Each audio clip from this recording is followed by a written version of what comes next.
Hello guys, so yung ko desk ko guys, sari pakita ko sa inyo, ay ko pa hindi pa himbos na thread subong imuson ko guys, dahil fast lang para guys dasig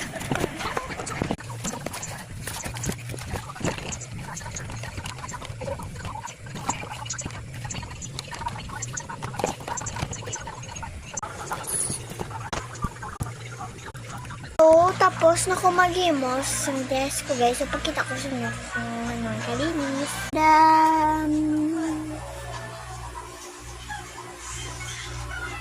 So yan, tatapon natin yan. Na guys, so don't forget to like and subscribe. Comment for more. Lantaw ka mo sa mga videos ko para damang views.